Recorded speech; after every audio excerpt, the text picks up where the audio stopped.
kegagalan dan keberhasilan sama-sama dibentuk oleh Tuhan.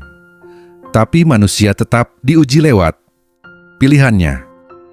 Mari kita bahas di video ini, dan menurut kalian sendiri, bagaimana mengambil sebuah hikmah di balik kegagalan dan keberhasilan yang kalian alami di kehidupan.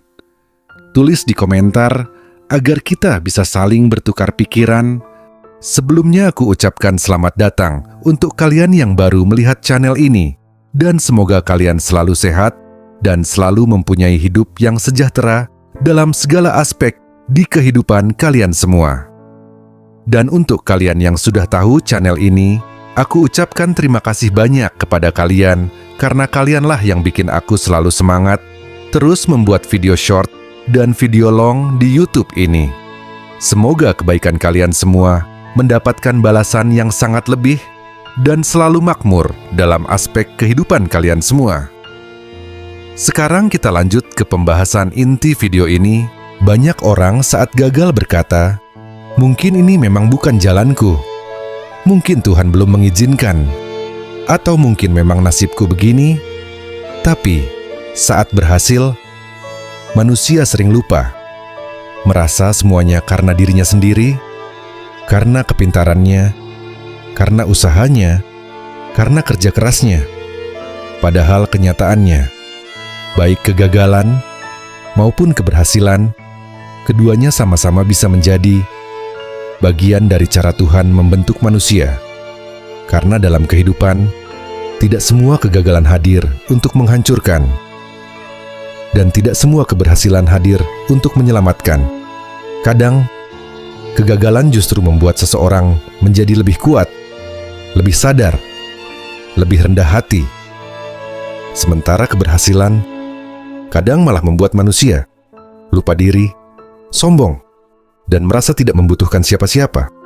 Makanya, di kehidupan nyata, ada orang yang hancur karena gagal. Tapi ada juga orang yang hancur karena terlalu berhasil. 1. Tuhan tidak selalu memberi hidup mudah. Ini yang sering tidak dipahami. Banyak orang berpikir, kalau Tuhan sayang, harusnya hidup dimudahkan. Padahal kenyataannya, banyak manusia justru dibentuk lewat tekanan, kesulitan, dan proses panjang. Karena manusia biasanya berubah saat terdesak, bukan saat nyaman. Makanya, ada orang yang baru sadar pentingnya uang. Setelah hidup susah, ada yang baru menghargai keluarga. Setelah kehilangan, ada yang baru mau berkembang. Setelah gagal berkali-kali. Dan ironisnya, kadang kegagalan terbesar justru menjadi titik awal perubahan hidup seseorang. 2. Keberhasilan juga bisa menjadi ujian. Ini yang jarang dibahas. Orang selalu takut gagal, padahal keberhasilan juga bisa berbahaya. Karena saat manusia mulai punya uang, punya jabatan, punya kekuasaan, punya popularitas, ego manusia sering ikut naik. Mulai merasa paling benar, mulai meremehkan orang lain, mulai lupa proses, dan mulai lupa bahwa hidup bisa berubah kapan saja.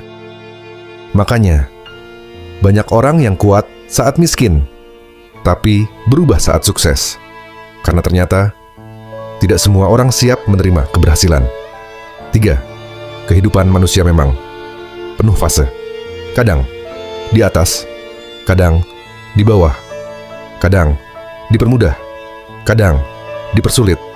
Dan semua itu seringkali membentuk cara berpikir manusia. Orang yang tidak pernah susah kadang sulit memahami perjuangan. Sementara orang yang terlalu lama susah kadang kehilangan harapan. Makanya, hidup sering berjalan di tengah-tengah agar manusia tetap belajar, tetap sadar, dan tetap berkembang. 4. Tuhan memberi jalan, tapi manusia tetap harus berjalan.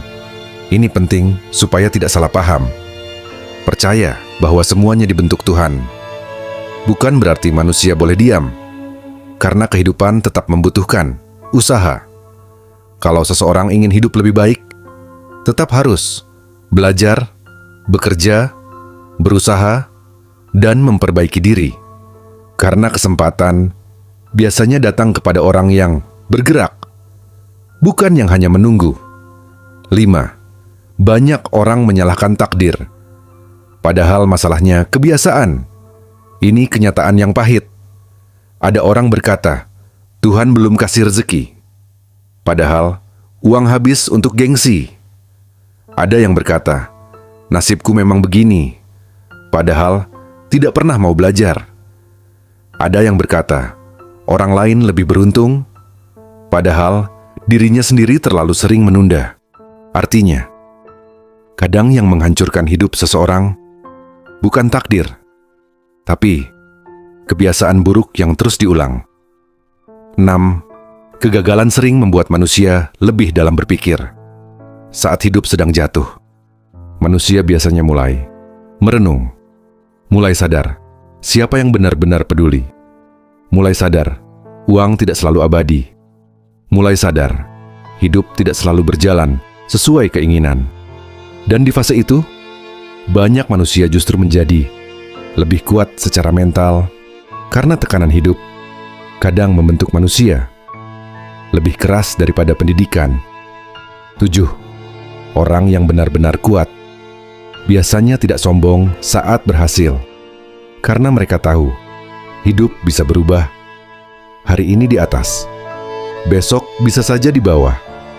Makanya, orang yang matang secara hidup biasanya lebih tenang, tidak terlalu pamer saat berhasil, dan tidak terlalu hancur saat gagal. Karena mereka sadar, hidup hanyalah fase yang terus berubah. 8. Tujuan hidup bukan hanya tentang berhasil. Ini yang sering dilupakan. Karena sekarang, media sosial membuat manusia berpikir, nilai hidup hanya diukur dari uang, mobil, rumah, dan status. Padahal, ada orang kaya, tapi hidupnya kosong. Ada yang terkenal, tapi tidak tenang. Ada yang berhasil secara dunia, tapi kehilangan dirinya sendiri. Makanya, kadang Tuhan tidak langsung memberi semua yang manusia mau, karena belum tentu itu baik untuk dirinya. Jadi, apakah kegagalan dan keberhasilan sama-sama dibentuk oleh Tuhan? Bisa jadi, iya.